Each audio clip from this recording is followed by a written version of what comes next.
I should ask. Hello and welcome. My name is Tom. And I'm Heather. And you're sitting at the Couples Table. The Couples Table is a live stream podcast here on this channel. Join us for better or worse. For richer or poor. In sickness and in health. Friday, 1 p.m. Pacific Standard Time. Oh, okay. Real talk. How's it already October 11th? Nice. Yes. That's going to make a little boop.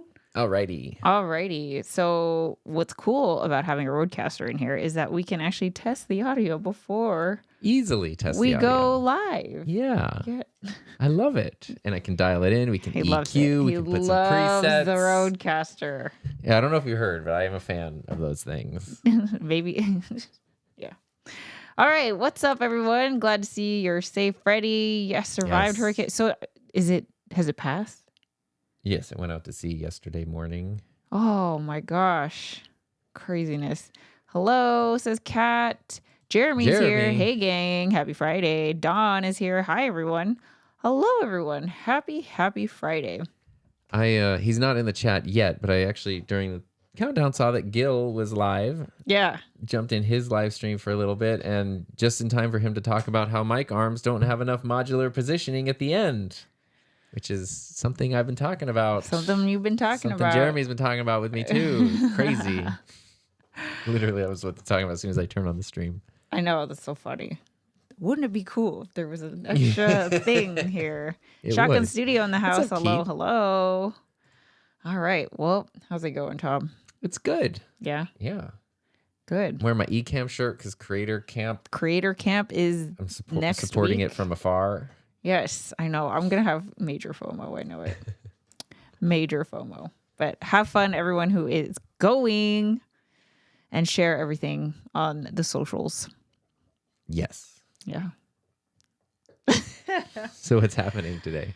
Well, today I prepared some things. First of all, we are streaming with the low latency mode. Yeah, which seems to be a little low. It's not instant, because that's what I was trying to see. So what, it's about 5-6 seconds delay, I think. That seemed long. Okay, here. This is a test. It's like 10. It's Wait. shorter.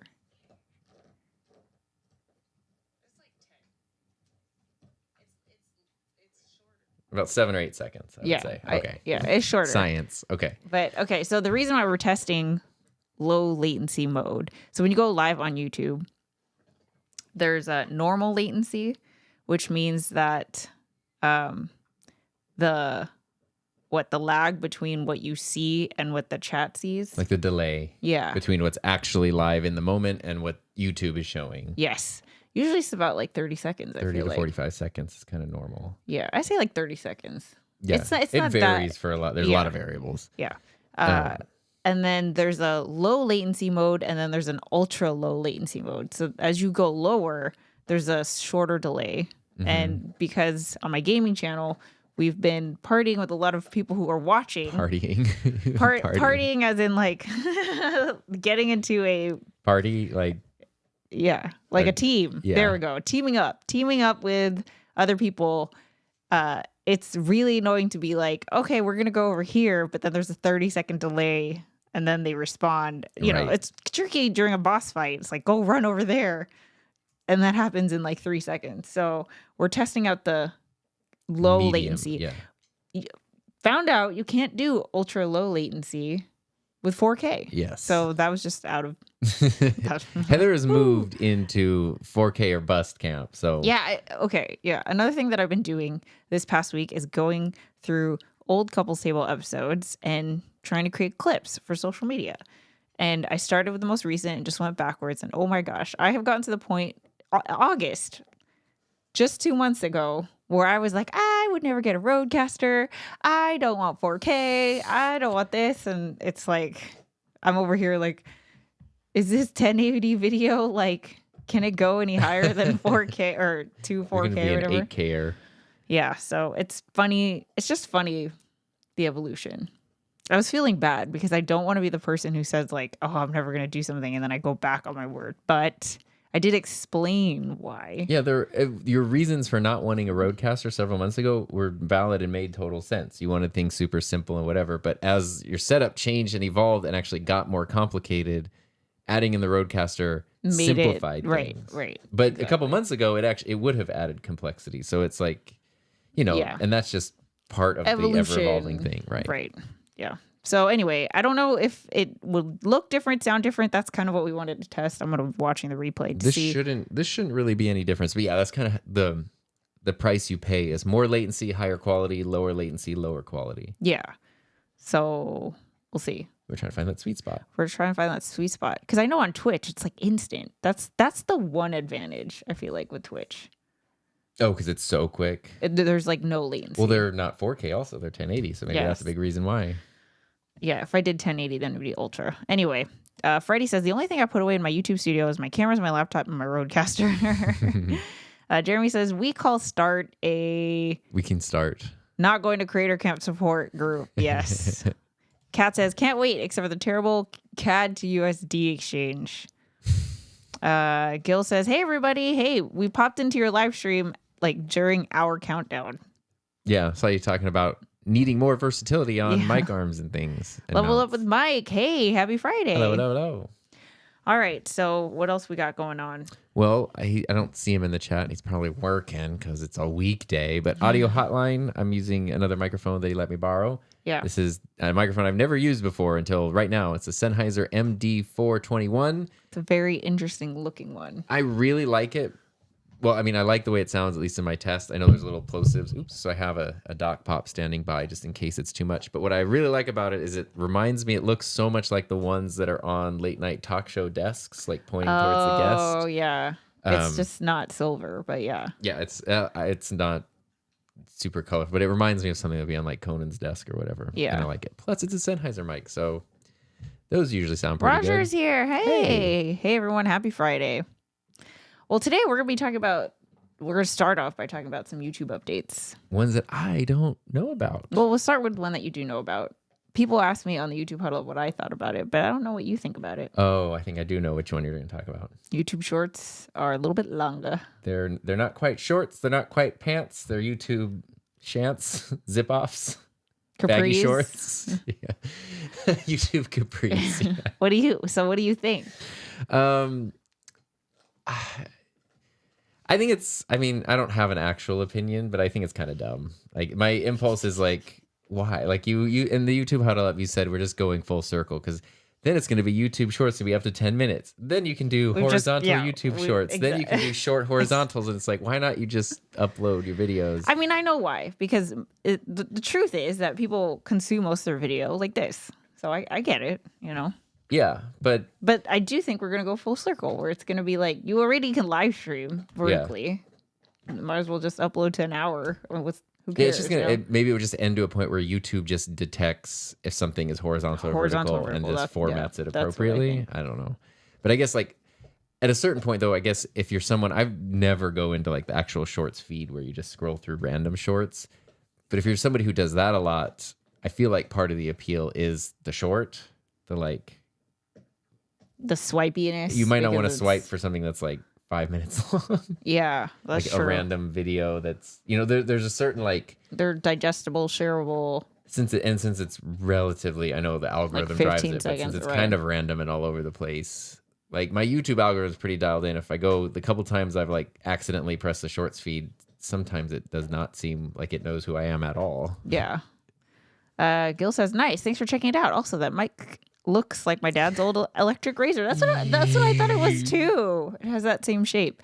Shotgun Studio says, I started a video series of redoing my office studio. Now I'm at the point where I'm thinking, what did I get myself into? But that's the dark before the dawn, though. That's where you then start to see. What a journey. Yeah. It was. I mean, it was fun, but... We've both done a lot of studio. We've both completely changed everything this year, actually.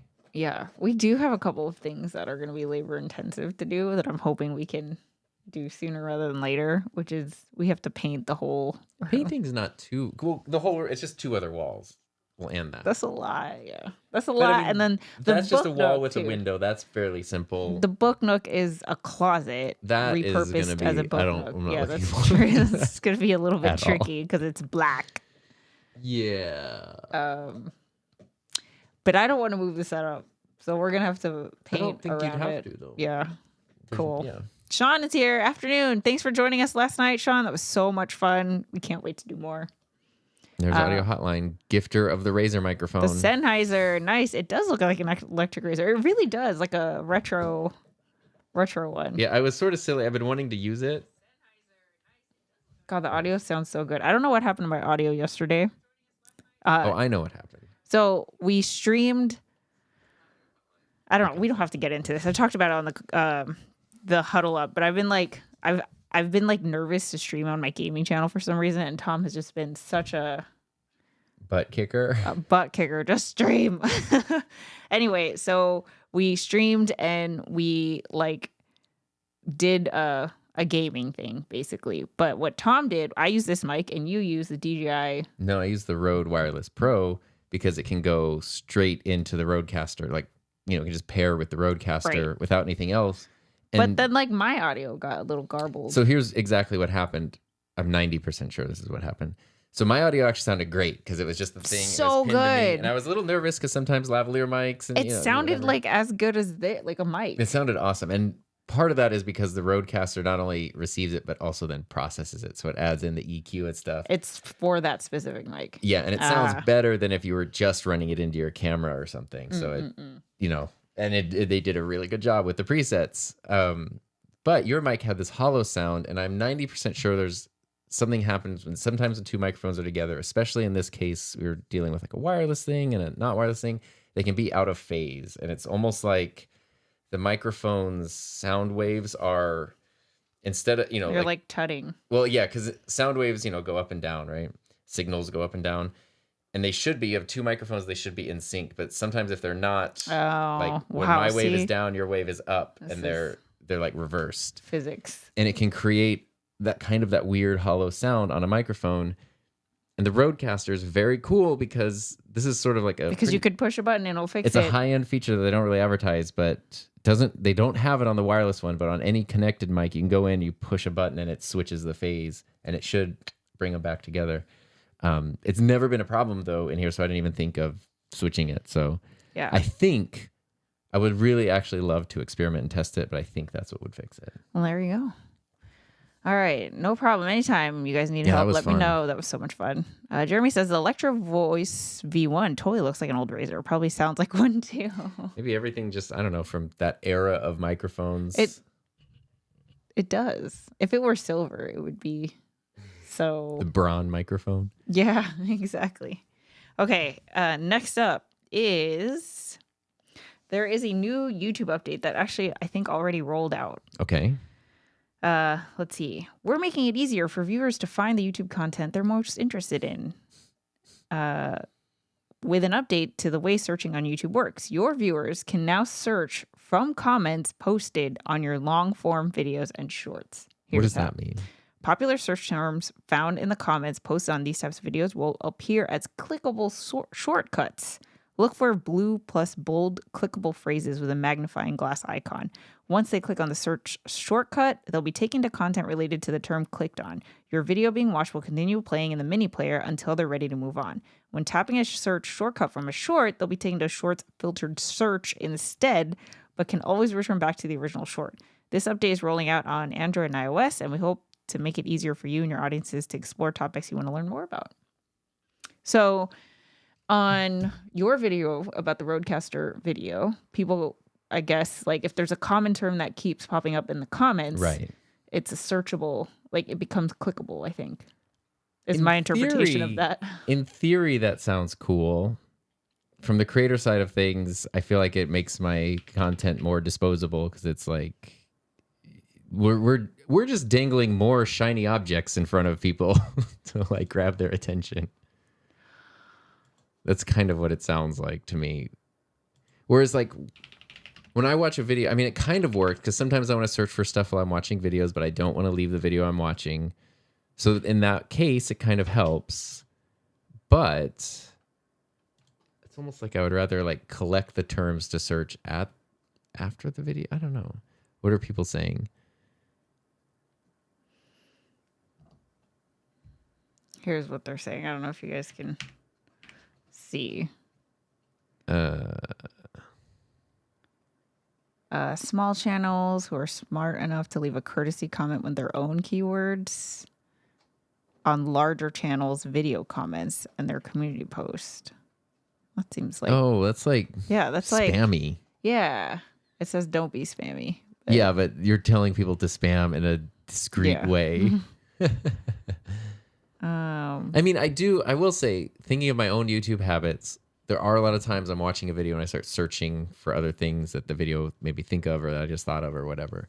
So maybe this kind of helps. It's like hard enough to get someone to pay attention to something. I just feel like you're jangling your keys in front of them now. Yeah, I feel like it reminds me of how people don't like chapter markers because then they just look at the chapter markers. If they don't find what they're looking for, then they just click off. But right. Huge proponent of chapter markers. If you don't find what you're looking for, then even better. Like, just leave, I don't know. I needed that feature today, says Gil. Oh, he explains why right there. I was looking for a comment on a video that mentioned the name of the song. But it's not searching the comments. It's engaging YouTube search from the comments. Oh, is that what it's doing? That's what it sounds like. Sounds like a scroll feature to me. Right. Sounds like an update that is released just for the sake of having something new to announce rather than something we actually need. Yeah, I don't know. This could be great, people said. I guess you just have to see.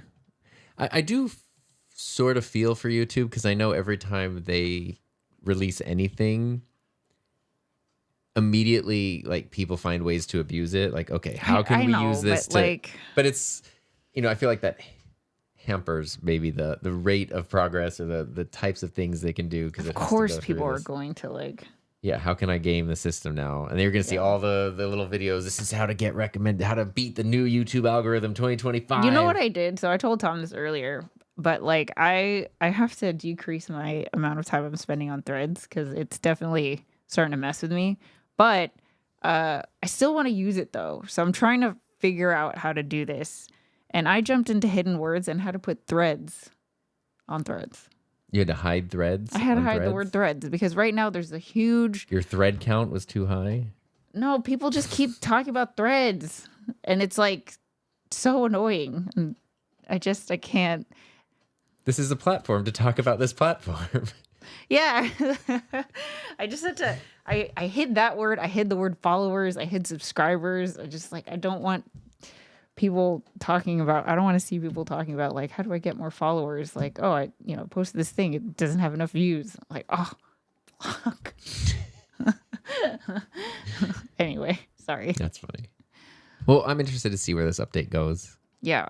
Oh, Jay says, sounds like TikTok's comment search. When you go to the comments on TikTok, there's sometimes a search topic at the top. So that's interesting because obviously we don't have TikTok, so we didn't know. Yeah. Well, I saw someone else in the comments say that. Interesting. They're pulling a feature. So the video would keep going in the mini player, but then, yeah, I guess it would pull up you got one foot out the door. Like, kind of.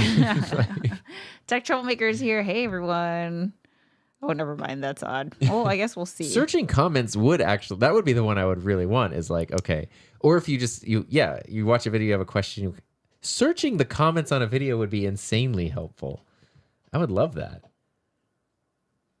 I guess you're searching. Especially you're watching a video that has 12,000 comments. You're like opening up a new search bar, basically. But just within, you have your video playing here and you can either show comments or it'll be recommended or whatever. Why not? Let me see if I got this already because it says they rolled it out. Well, that's not, I'm talking about a different feature. Oh. I'm talking about what Gil thought it was, which I think would be helpful. And that's searching the comments of a video. Yeah. Yeah. That would be awesome for a lot of reasons. Sorry, I need to find a video to test this on. And that would keep people on that video too. I don't have enough. Let me do it on yours. Just go to a video and see. Yeah. I'll turn my volume down. Let's go to, I don't know, something. Okay, here, your Sony ZV-E10. Oh, you're doing it. Okay. I don't see anything clickable, so maybe I don't have the newest. I'm okay if it's not available on my channel. It's one of those features I don't necessarily want right away. Donkey. Anyway.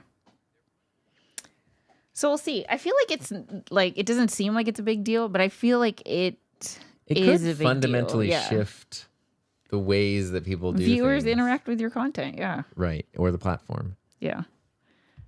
Let's see. I thought it was searching comments. That'd be awesome. Yeah. Hello and happy Friday, Ernesto. Hello. All right. What is going on in your world, Tom? Well, there was the YouTube update. Yesterday, I had to order something from YouTube because they updated their creator awards. I don't know if you saw this, but they changed the sizing and the options. Look at his face. Of creator awards. I think are you embarrassed about it? No. Oh, good. I paid for a thing to display. It's the opposite of being embarrassed. No, but it's just funny because it's like.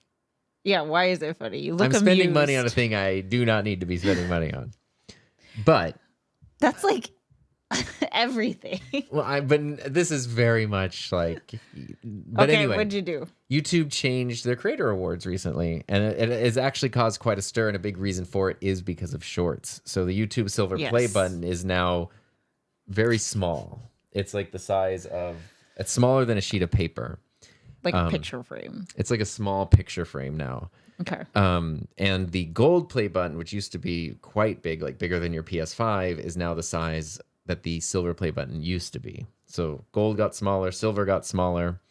And then they open up the option for these things called icon awards, which are like a chunky boy. It's like a play button. Like it's just the play button with your channel engraved on it, which is cool. And people are pissed. Well, I think the icon awards are really cool. And so I ordered one because they give you a code if you need like copies of, whatever. Like if you ever see a channel that's not just one person, has multiple people, you can get additional awards for the whole staff to have them.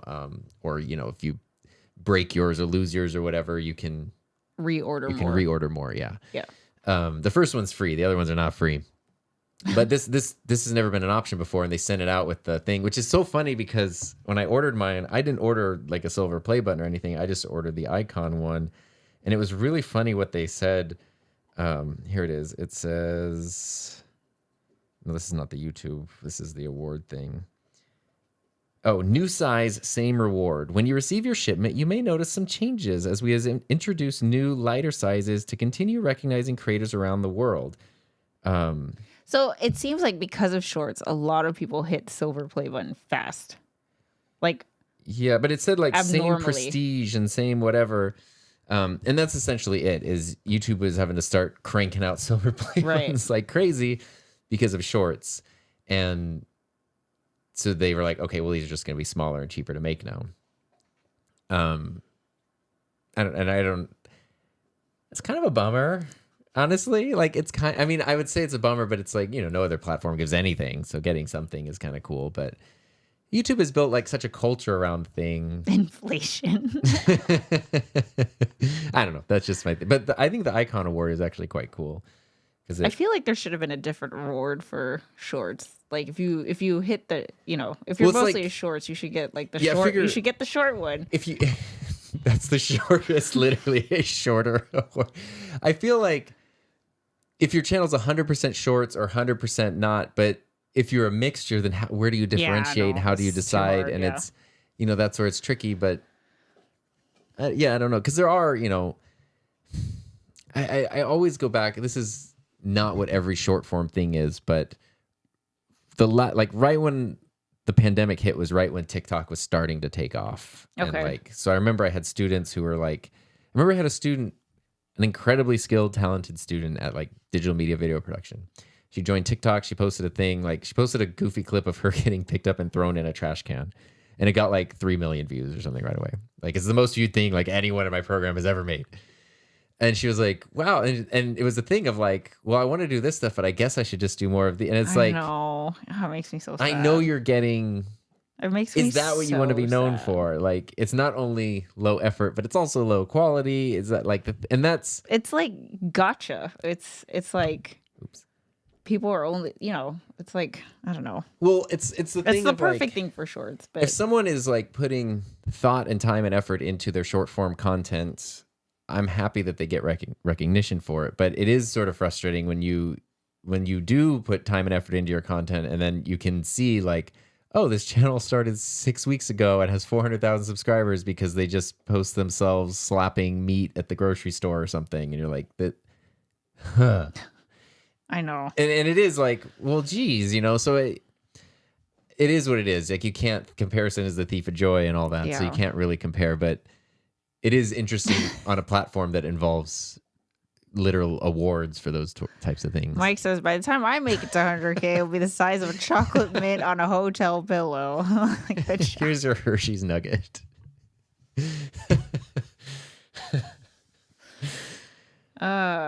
So I never go into the shorts tab, but I went in maybe like a week and a half ago, 2 weeks ago, because there was all this talk about live streaming to YouTube shorts. And I was like, I don't know, let's just see what this is. So I didn't know how to find it. I went to the shorts tab, and when you go to the shorts tab, you immediately just like start watching a short. It wasn't like a feed.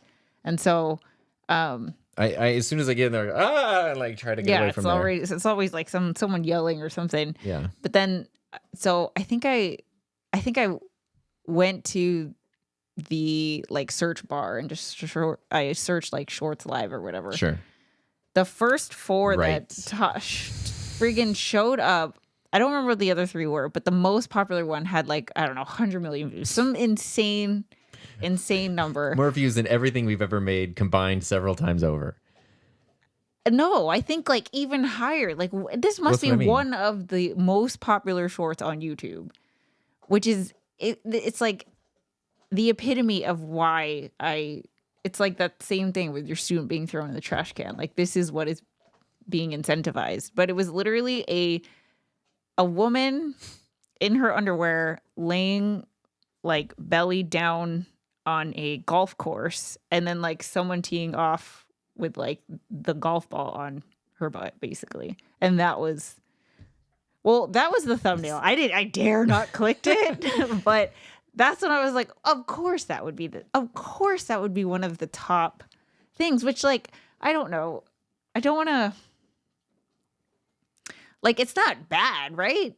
It's not something I would make, but I can see why, like, that's the stuff that gets like insane numbers. My YouTube algorithm for long form content, I feel, is pretty dialed in. Like, the recommendations are on point, and I never go to the short. So I'm just going to go and just see what pops up. The first short I see, oops, and I turned off my phone.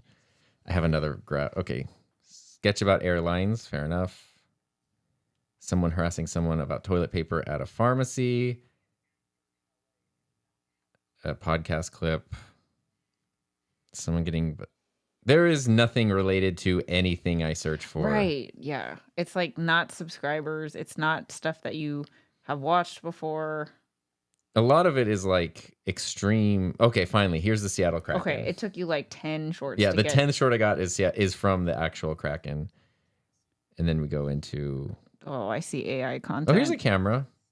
Someone cleaning their camera sensor. For the Tom Buck channel to not get to a camera-related short until 15 down is insane. Yeah. I don't know. Yeah. It's like TikTok Live. It's so odd. Tom immediately picks up phone and searches for said short. No. Is it just random? I don't think it's because it's like there was hockey. It feels like it's like sprinklings of stuff that makes sense from like your channels, your feed, your normal recommended, but then just like whatever's popular. Like other people like this. Your people, you like this. Your people, you like this. Hey, yeah. Obs. Obs has been doing this thing lately where she writes every day live stream, like on a live stream. You do like a daily live stream where you just write, which is so cool. And there's like a community that shows up and everything. I know. And everyone writes together. I had it on and I was like outlining a video. Nutritious content. Yeah, that's see? the opposite of golf butt. Golf butt. I don't know. Now I sound like a boomer booming. It's what it is, you know. Kids these days. Yes, just right. Oh, wow. See? Look at that low latency. Yeah. Response. Nice. That's nice. The chat is very nice with low latency. Yeah. Kathy's here. K-Wa Comedy. Hey. Hello, all. I think a lot of these people are going to camera camp. Can I ask a question? This is off topic, but it's something that it's happened to me 4 times today. Today? And I don't know if you remember. If you have an iPhone, up until, I think it was the iPhone 6, the power button and the sleep button was on the top. Yeah. So you would do that. And now it's on the side. Okay. I hate it. I hate it so much. You know why I hate it? Dude, it's been on the side for like generations. Since for 10 years now. Bro. But here's the thing.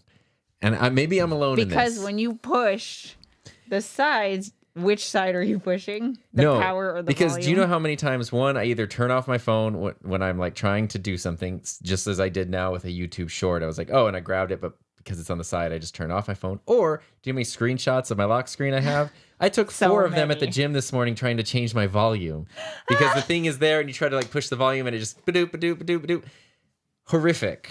Like if it were on the top, never an issue. And I know when the phone got bigger, they were like... Screenshot City. Anyway, I just feel like regardless of phones being larger than they used to be, if it were still at the top, this is me being my boomer. This is my boomer moment now. Just... ba-doop. Oh, and that felt so good too. You're done with your phone, just so satisfying. So satisfying. Yeah, sound effect. Maybe I'm the only one that feels that way, but I don't think I've ever voiced this frustration. Too many iPhone side-eyed buttons. You were so right. Okay, Apple, make it happen. Mark Rutter says, sounds like a disease. Oh my gosh, she's caught golf butt. That's funny.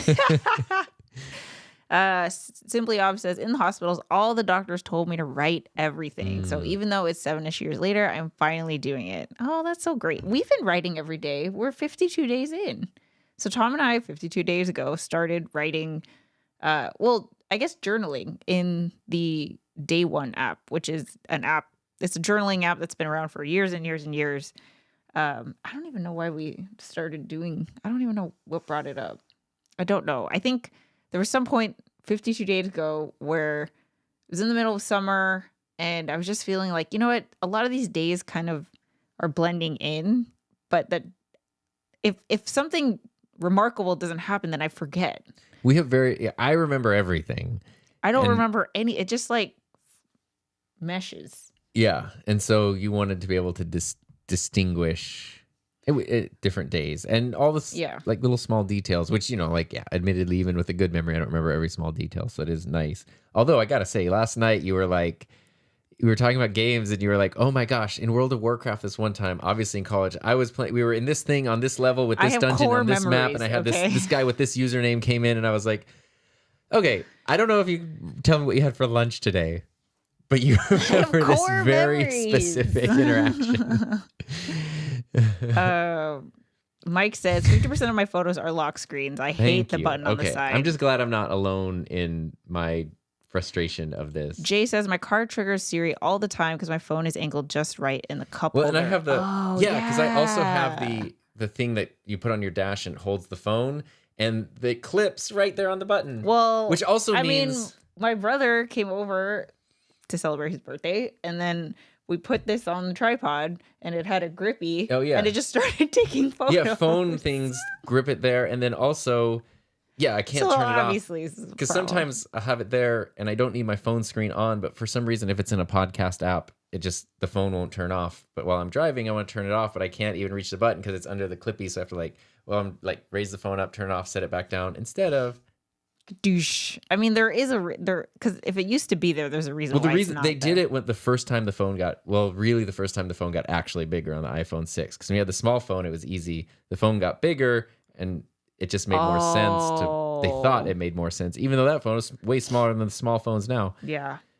And I say, what do you the say? button back on top again. The campaign begins now. Yeah. Hassan is here. I finally woke up early on a Saturday to catch the show live. Yay! Great job, Heather and Tom. I was so sad you won't be joining. Congrats on the adulting.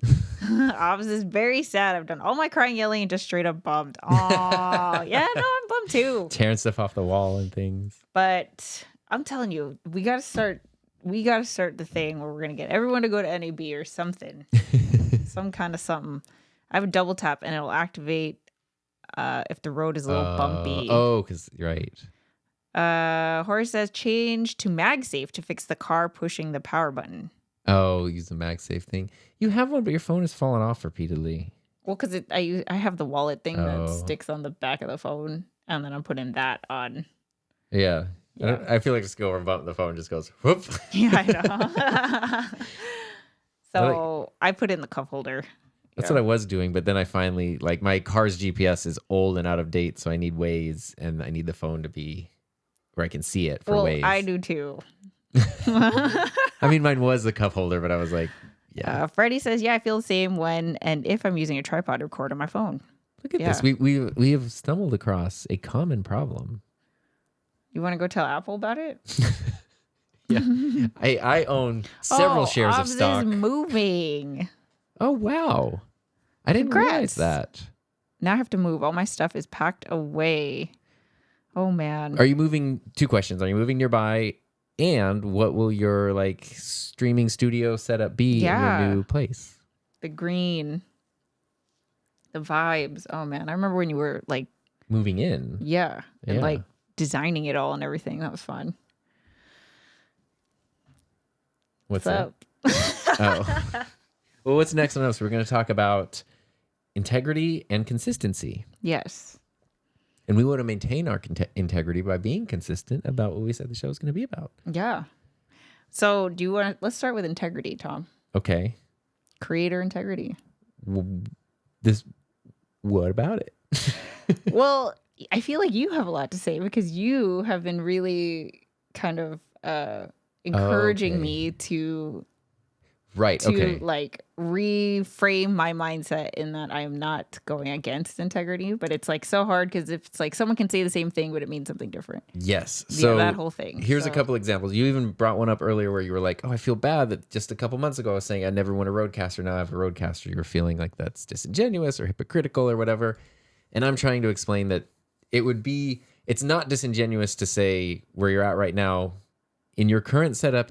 I can vouch that it would have made no sense for you to have a roadcaster in the setup you had at that time several months back.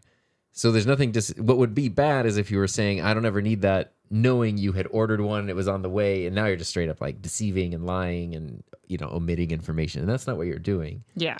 And, you've been, especially going into a different niche with the gaming channel, you've sort of been analyzing what you like and don't like, which is a good thing to do. But you've identified things where you're I don't like when people do this. I don't like when people do that, which is a good thing. As much as you don't need to tell someone you don't like something they're doing, but recognizing things that rub you the wrong way or you don't like as a creator are good, because then you can try not to do that yourself. Like, yeah, your own style. Yeah. And you're finding there are things where you're like, oh, I said I don't like that, but now I'm worried about doing that because on paper it almost looks like the same thing. Yeah. And the example that I said yesterday was like, I don't think you're going to accidentally become a bank robber. You might go into the bank and you might even take money from the bank, but it's not the same thing as when a bank robber goes into the bank and takes money from the bank. And so I don't think you need to even worry about like going the wrong way against your principles and your integrity, because you just won't. Like, it's just not a thing that's possible. Wow, look at that. Well, because you're a person who has integrity and you think about these things. You don't just go whichever way the wind blows. Like, yeah. And yeah, so I don't think, like, a good example is crying. We talked about this you talked about it on the Huddle Up the other day. Yeah, okay, so here's one of the things. Final Fantasy 14, it just has like one of the most moving, like emotionally moving stories, in my opinion, like in all of media. But it is a barrier to entry because it takes like 300 hours to go through the whole thing and have the payoff. So I get that it's not like a, super popular. It's not a 90-minute movie. Yes, exactly. I know I'm going to cry doing the whole story again. I just know it. Sure. But I don't want to be the person that cries intentionally for views. Well, you've had people say like, "Oh, do you have videos of you crying on camera?" And there are people who milk it out, who cry on camera because they know it gets the views. Yes. Like it's this. But that's not what you're doing. And so the end result could be if you know if you look at someone here who cries for views and you look at you can say both these people made videos or streams where they're crying on camera. But it's not the same thing, even though it seems like the same thing. And that's like, it's very hard to explain. That's the same example of people can say the same thing in different ways. And you were like, give me a non-content creator example. And I was like, well, if someone walks up and says, you look nice today. Could be fine, but it could also be very not okay. Yeah. But it's the same words. And the context and the intention has so much. I mean, I know I'm not going to do like golf butt, You're not going to make a video because you're crying. It's the same thing. Right. Okay. I think the creator example I used was actually affiliate links. If I'm working on a video about my desk setup because I redid it. So I'm going to put links to all the stuff in there because it makes sense. Actually, okay, here's a better example. But just hang on, let me finish. Go ahead. Sorry. But I lost my train of thought. Affiliates. Yes. People put affiliate links in videos sometimes because it makes sense. You're going to link to a product. If you're doing that, why not have it be an affiliate link? That's my approach. I think that's everyone here's approach. There are people who will just spam affiliate links, or they will just make videos as a vehicle for affiliate links. The end result is videos with affiliate links, but the context and the intent and the purpose is very, very different. And that's something that I had to get over, where there is that spammy feeling of like, but. Well, you just went through this recently. Did I? Yes. With your declaration of I never do embargo videos. Right. Okay. I think about affiliate links. I was like, that was like 6 years ago. So Tom, everyone here knows Tom has been very vocal about how he never does embargo videos, and bam, the Roadcaster video comes out. You drop a video the day it gets announced. Well, to be fair, the embargo was noon and I put my video at 12:15. So I still So walk me through that, Tom. That's a good one, because that was a big thing, because I don't like it when I log in and I see. I've complained about it how many times? With disdain. Yes. Okay. You have showed me so many times your iPad. Look, something came out today because there's 10 videos. Perfect example. And that's not to say when those releases happen, creators do or don't want to make their content. And I know you're not like, it's nothing against the creators. So obviously there might be a creator here who does embargo videos. That's it's not about that. You can differentiate. Same with affiliate links. Same thing we're talking about. There are times, and I can sniff it out at this point, where I know someone only made the video because it's a brand deal and they're only publishing it because it's a brand deal. The brand told them to publish at that time. And there are other people who just publish at the time. Like I've also learned, I've done this in the past now, where it's like, I don't know, there'll be a new GoPro or something. And GoPro will say, hey, don't publish anything before this date and time. And I'll go like, I'll wait 2 weeks to put my video out. And then the video does terribly. And it's like, wait, This same video would have been like way more successful if I did it when the topic was like of interest to everybody, instead of waiting and shooting it myself in the foot and going, hey, look, I have integrity. Like, there's not a lot of like valor in that. Okay. So it goes back to intent. The Roadcaster video, for example, Rode didn't say, Tom, we need you to publish it. They didn't even know if I was making a video or not. All they told me, and I'm guessing everybody else, was don't publish anything before Tuesday the 24th at noon Eastern Standard Time. So if you're publishing something, that's the earliest you could do it. Okay. But there's no agreement on... For me, there wasn't. You're right. And from the other people I talked to, there wasn't. And that's the way it's been for me. Anytime I've dealt with a brand that does have a product, they just say, this is when it comes out. Don't share anything before then. Right. And that's me. I know there are other situations, other brand deals, especially if paid things get involved, where then it is, you need to publish this day and time. My thing that I was keeping with the reason I published the Roadcaster video when I did was because I wanted to, because it was exciting to me. I had been waiting for this thing since January. And it was September. I really wanted it to come out finally. So I didn't want to wait another 2 days, 3 days or whatever to publish a video. I wanted to publish it pretty much as quickly as I could. And going back to like the whole ethics statement and everything, I had 2 bullet points. One was that I never do embargo videos, and the other was I have full control over my calendar and my schedule. And I realized they're kind of the same. And I don't actually need the embargo one, because the one that is important to me is the control over my schedule. If I choose that I want to put something out at the date that the embargo lifts or whatever, that's my choice. And that's the important thing, is that I'm the one that chose, for whatever reasons. There's so many different situations, so many different scenarios, so many different reasons that I would choose to do that or not do that, but it's my choice. I don't need the second thing that then says I never do this, because you never know. When I wrote that, I didn't know that Rode was already 2 years into developing this thing that 3 years later or 2 years after that, I would want to actually do. So it's like, what it came down to was the spirit of, the ethics statement versus the letter of the ethics statement. Like, what is the purpose? What am I intending here versus like, what does it just say in black and white? Yeah. Ernest says, adapting to your current needs makes sense.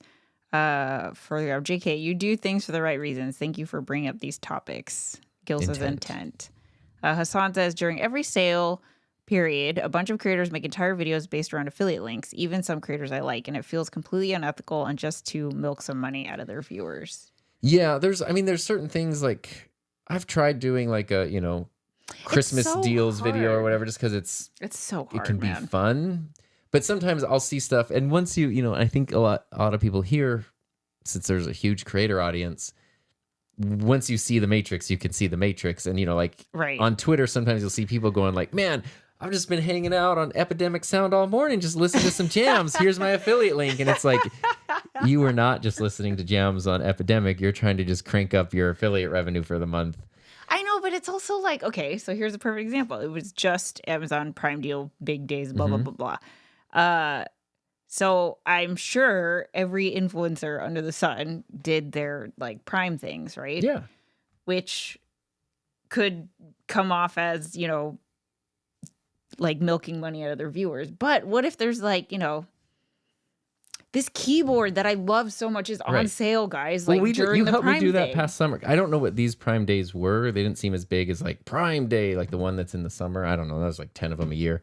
But you helped me like do that for the last, when June or whenever it was, like the big Prime Day, where it was like, we had the list of things that were going, and there were like 5 or 6 things that I talk about constantly that were on like pretty big discounts. And so if someone could save $600 on the Sony A7 IV, right, it's kind of nice to let them know about that instead of... Right. But see, this is what I'm struggling with. It's intent. And sometimes... Because why is it when someone does it, it like grosses me out. It's icky, but when we do it's fine. Like, that's not cool. It comes down to intent. Sometimes nobody else can know your intent but yourself. You're the only one that knows it. But the same way that like someone can walk up to you and say you look nice, and someone else can do it, and you're going to get 2 very different feelings depending on the person, without just all your human things are dialing in on their intent.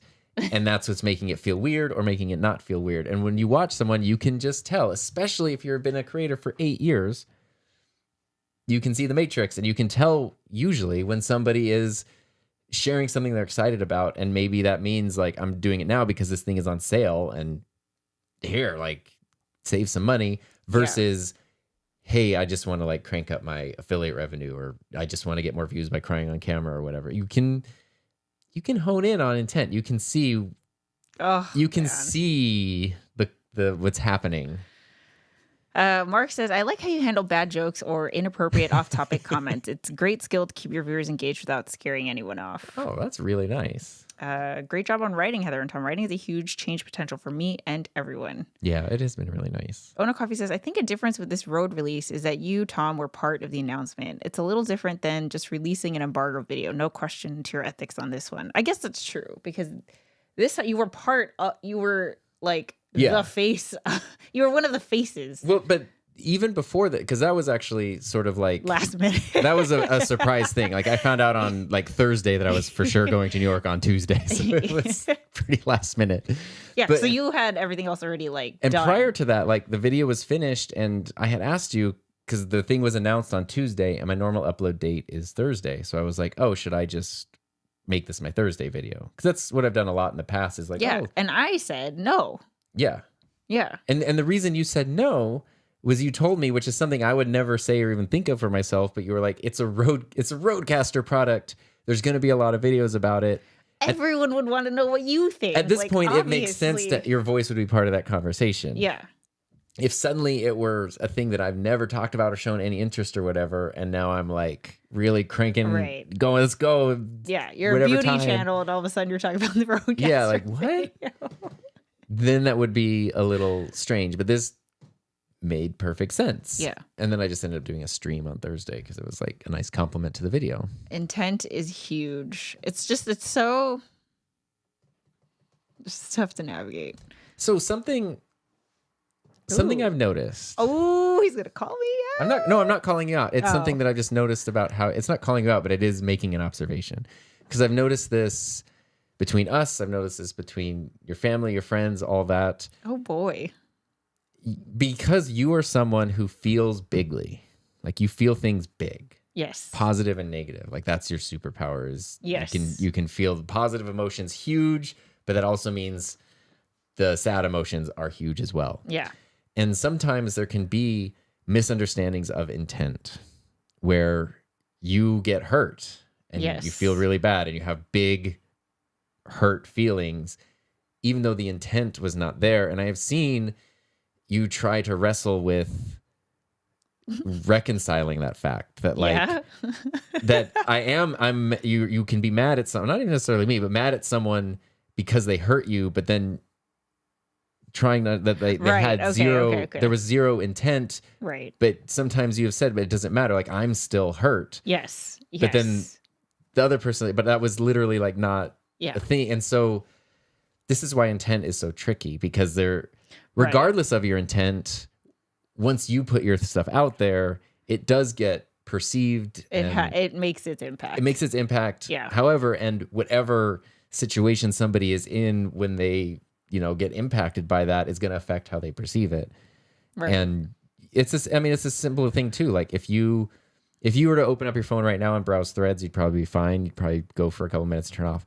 If you wake up in the middle of the night and you're kind of groggy or whatever, and you go and you see just something that just kind of like, now it can just get in and, your defenses are down, but it could be the same thing. It's just the same thing with the same intent, but now you're, as a person receiving it, in totally different states. That's going to affect how you receive it. So there is no perfect answer, but I do think intent really matters. And after that, you can't control how people feel or react or what they're going through when they're impacted by something.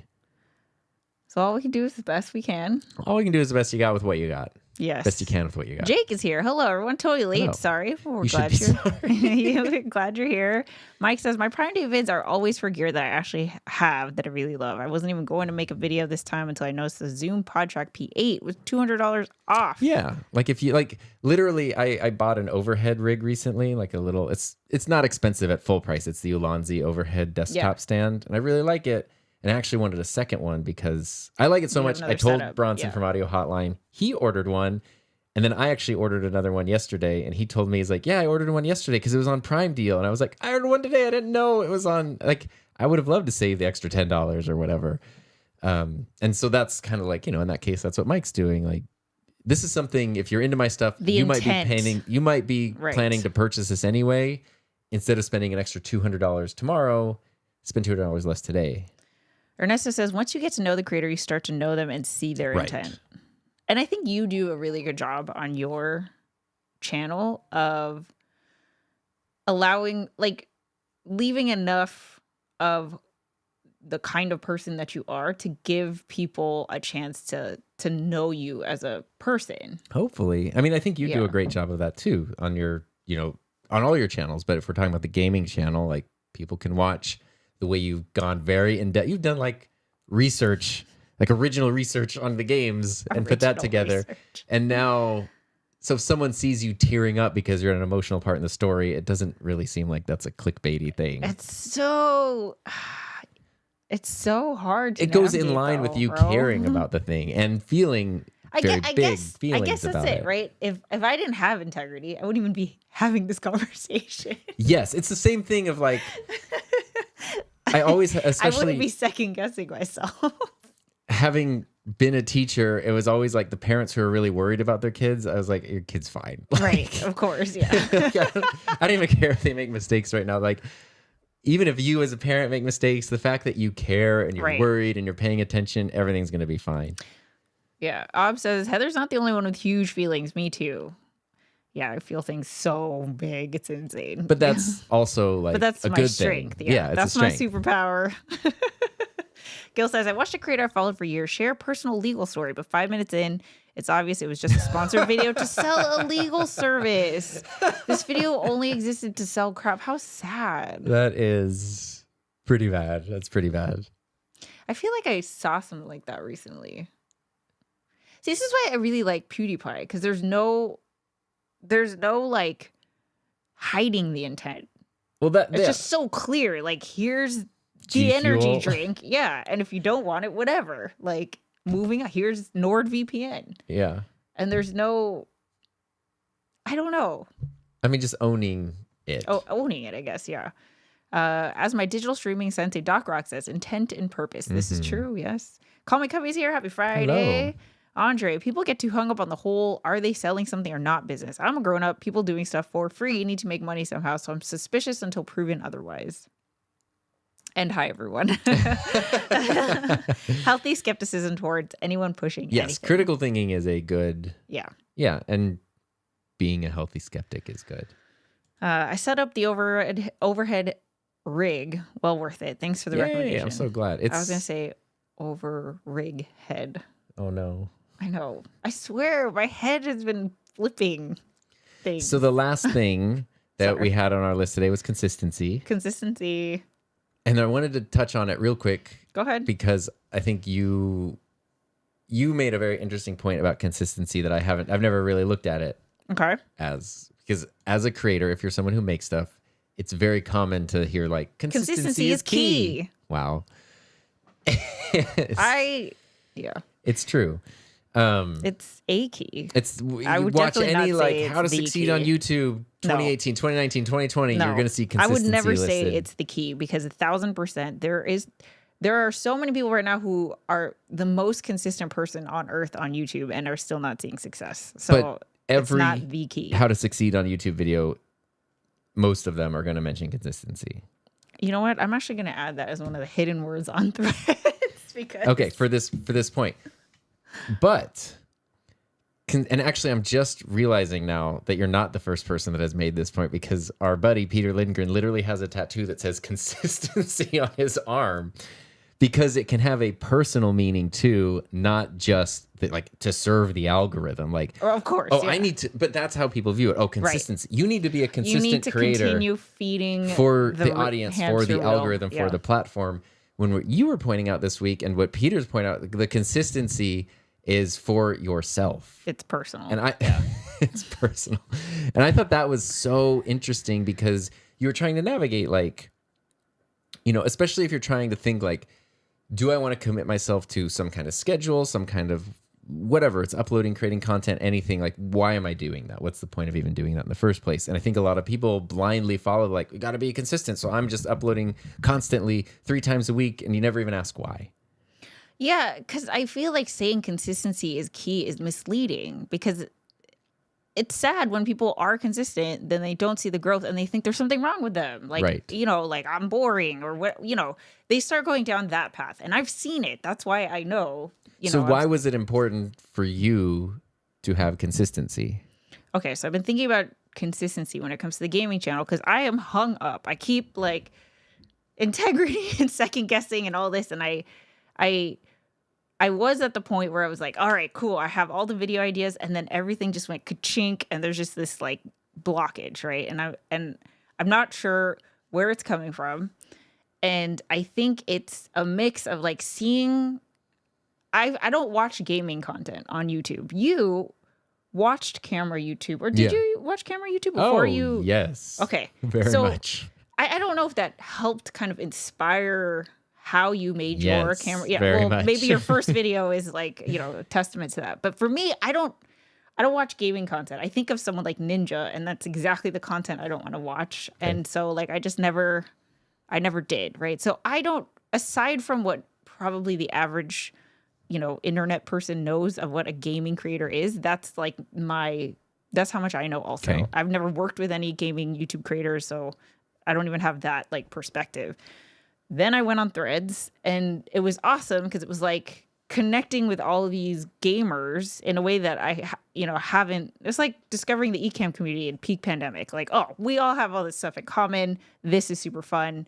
And there was always it was an exciting thing, right? Mm-hmm. So that's how I felt on Threads. But then it was like, okay, I'm going to say this, but I'm not like judging. Or maybe I should say I wouldn't do it. Okay. But when I was connecting with a lot of these gaming creators, for example, one of the things that I saw a lot were selfies of female creators showing a lot of cleavage. Just like intention, like it has to be intentional. I know it's intentional. Were the golf balls involved? And it's just like, I don't know.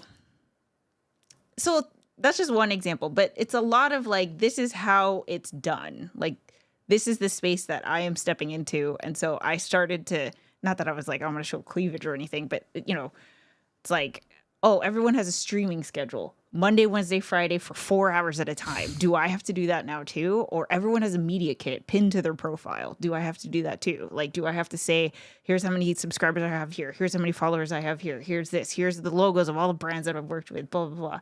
And it's like, I know this. I know, obviously, but I imagine it kind of, it reminds me of like times that I've gone to like VidCon, and you're surrounded by a bunch of content creators, and it's just like, oh, this is what everyone is doing, so I feel like this is the way that I have to do it, versus this summer where we were just tinkering in the office, we were upgrading a studio setup. It was just us, and I knew my voice, and I felt like I kind of lost that, which brings me to the consistency. I feel like to find my voice again and like how I was doing it and get everyone else's voices out of my own head, I just need to just create more. I just need to just create more. And like, instead of thinking like, oh my God, what am I going to make a video about? We'll make 10 videos and it doesn't matter. Like now there's no like, is this the perfect video? Is this the perfect video? Is this the perfect stream? Is this? Like, just do it. Then reevaluate like a month from now or whatever. Yeah. That's what so it's the consistency in terms of like creator. There's an intrinsic motivation for why you would want to be consistent. Yeah. Cause I don't care to grow. Like, it's not like I'm doing this because I know consistency is going to grow my numbers. No, like I recognize the thing I'm struggling with is has nothing to do with the platform. And that's the thing that I'm trying to get over. I think that's a very important distinction to make between the same word applying to a lot of different things. Yeah. Let's see. Ono Coffee says, I've been consistent on YouTube and I'm nowhere near 100K subs. Andre says, I'm consistently inconsistent and yet I'm closing in on 500 subs and 1,600 watch time hours. But posting more will always lead to more viewers versus posting less. But quality is the X variable. Yeah, because I've tried that before over the years many times. It's like, what if I did 2 videos a week or whatever? And it's like, well, believe it or not, I get twice as many views if I post 2 videos a week. But that's for me, it has just been like, it has been a linear, like twice as many videos equals twice as many views. This doesn't unlock some like magical thing or whatever. And then a few other times it's like you'll post a video that for some reason that one really does well. And it's like, well, if you look at it that way, this video outperformed the last 5 of my other ones. So in theory, I could have just posted this one video for 5 weeks and been like at the same place. So, it gets, that's why I'm always hesitant when like the answer is just more, like more. Yeah. Yeah. Especially as a creator. Cause it's like, what is more, like we're creating stuff out of nothing. Like what you can throw somebody in the trash can, get 3 million views, it's like, that's the world we're in. We gotta go get some trash cans. Quality and how many times is actually interested in what one is making videos about. Yeah. My next tattoo will probably say just create. My first tattoo should probably say just create more. Anyway, so that's where I'm at. Just navigating. That was really interesting to hear your thoughts on. Yeah. It sounded sarcastic. I'm just kidding. I know it never would be. Yeah, why would I ever say that sarcastically? If only I had that AI voiceover tool to dial in the perfect tone and pitch. Oh, man. Well, honestly, I'm not going to lie. I find it interesting to be having these feelings like so far in. Yeah. Wherever you go, there you are. Like it. You've never heard that? No. It's like, I always hear that a lot when people, like, oh, that's it. I'm packing up and I'm moving to a new city or a new state. And then, 6-7 months later, they have the same problems they had in their old place. Oh. Wherever you go, they're like, yeah, you have 8 years of experience. That does give you, I think that makes you better able to handle these feelings, but you're not going to have different feeling. You're still you. Yeah. Hob says, I'll get that tattoo with you, Heather. Oh my gosh. See, now it's a fish. And thumbs and titles. It's like a shop. Longer hours open equals more customers. Nice storefront. More people enter. Popular products. More customers. Advertiser stuff. More customers. See, another reason why I don't believe in like the consistency is key. It's a perfect example is that one girl that you've been watching lately that does like the 4-hour Star Wars Land video or whatever it was. Oh, yeah. Yeah. One video every 3 months. Maybe. Yeah. That's it. That's it. Millions of views. That's why I don't like it when consistency is key is like, as if it's like one of the 10 commandments, the laws of content creation, because there's so many examples of people who are where it doesn't work for them or they're not consistent and they're super successful. Yeah. So what's the channel that like first kicked off like the whole Mr. Beast expose thing that's been going on for a while now? The first video was posted to a channel with 0 subscribers. Like it was the first video on a channel. And that video brought that channel up to like 300,000 subscribers. And now I think there's 5 videos on that channel. It's at like 600,000 or 700,000. Which like, I don't know. I don't know how he feels. Part of me is like, if you were to make a video that's not about Mr. Well, that's Beast, what I'm saying. But I don't know if he has any plans to do that. This is. I feel like there might be 5, 6 videos on that channel ever, and then they're done because that's the whole point of it. But you see it blow up. He's gonna get silver play. He's gonna get a gold play button. But it's like, I don't know if it means the same thing as someone who's been like fine tuning their storefront for 7 years or whatever. Exactly. Mooncat. Oh, Mooncat's great. No, it's Jenny Nicholson. I can't remember her. The one who did the 4-hour Star Wars hotel video. Yeah. But Mooncat is also great. Just create consistently. She's the one who I showed an example. I forget her video title, but it was because it's a whole thing of like, especially when shorts were really popular, like you can't do long form content. That was a thing recently. She had done a video. No, that's Minecraft. Oh my gosh. Okay, so this is the last thing I'll say. The Ono Coffee said, Mr. Beast scandal, that whole Colin and Samir being silent on their biggest creator returns us to the ethics topic. So they haven't said anything? Nope. You know that. We looked, remember? Yeah, so here's she has an hour and 46-minute long video called Sovereign Citizens, Pseudo Law and Disorder. 2 million views. That's why. It's like, how can you possibly say consistency is I the debunked key? evolutionary psychology. 1.4 million views, 3 hours and 21 minutes. So I mean, like, it's important for sure. Like, you know. Yeah, I should have done a schedule. It's just not that video's from 4 key. months ago, then a year, 1 year, 2 years, 2 years. She does 2 or 3 videos a year. They've been incredibly silent on that topic. So the last thing I'll say is whatever. The last video I uploaded on this channel actually was related to Mr. Beast because my last 3 videos were inspired by a talk that we went to at NAB.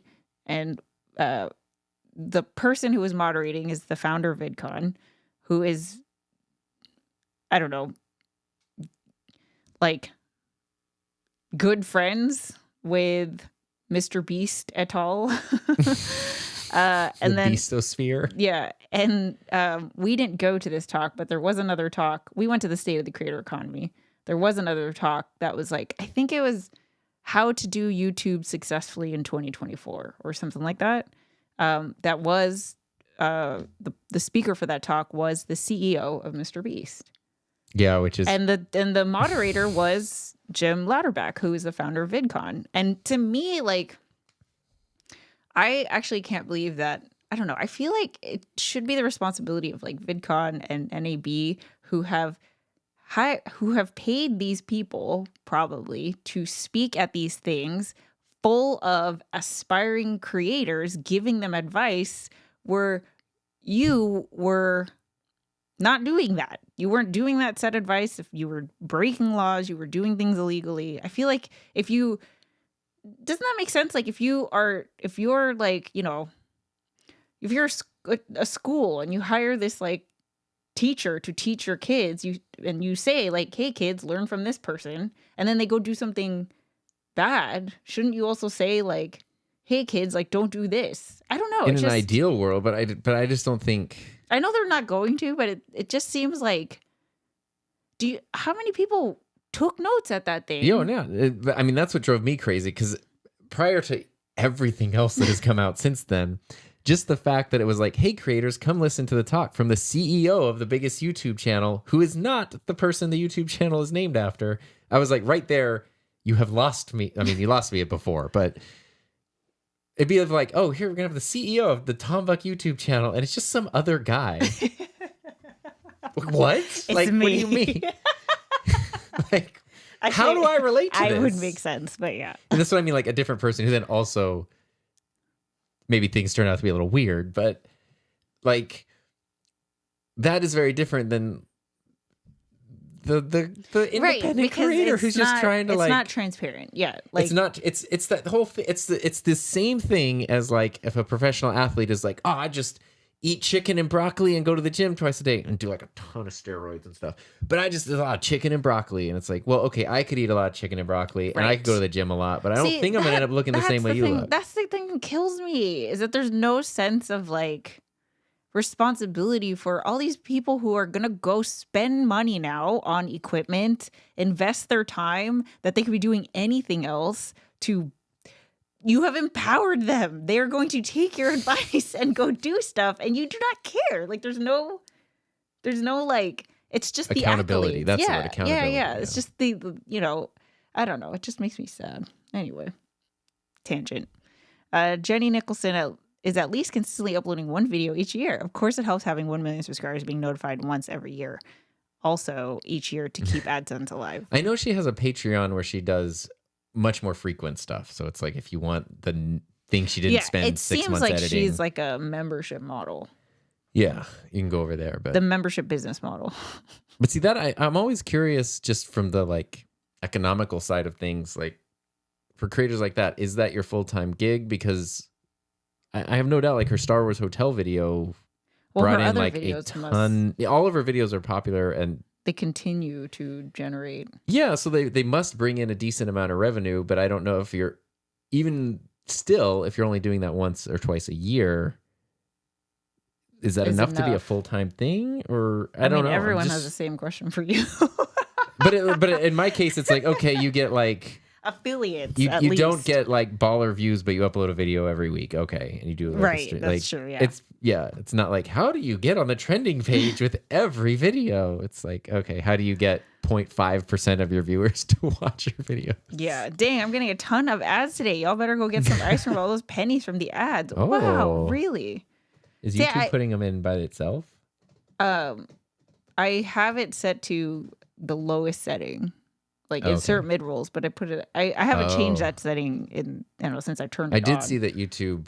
There's been a little controversy over the past week where people are like, YouTube's changing their UI where they're making the skip button for ads harder to find, especially on mobile.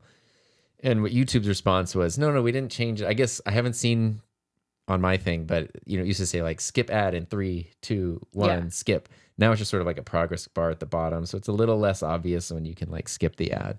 And YouTube's explanation was, we would like our users to be able to engage more deeply with the ad. You know what none of us have ever asked to do in our lives is engage more deeply with an ad. I would like to engage significantly less deeply with ads.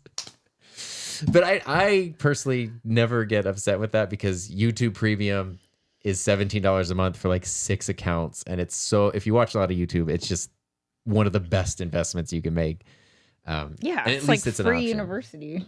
Yeah, and it comes with like YouTube Music and entertainment. And the accounts don't even have to be in your family. You can just get 6 people with Google accounts. So that's a good deal. Gil's getting ice cream, which means I probably will too. Jeremy says, for some reason, I almost never get ads on YouTube via Chrome, Safari, but I get them all the time on Apple TV and YouTube for iOS. How interesting. Why? I have no maybe idea. Maybe it's an iOS thing. Like you're on mobile, so you're probably like more probably ad susceptible. Go buy something. You have a phone. You're susceptible to buying things. Maybe it's like you have a budget. I don't know. Yeah, you only got a TV, buddy. Clearly no budget here. What is that? 50 inches? It's 2024. All right. I think it's time to clear the table. Okay. Well, thanks for hanging out. Thanks for watching us. Thanks for engaging more deeply with our conversation. And we hope you guys have a great weekend. Yeah. Safe, happy, healthy, fun rest of your day. And we'll see you next time. Bye.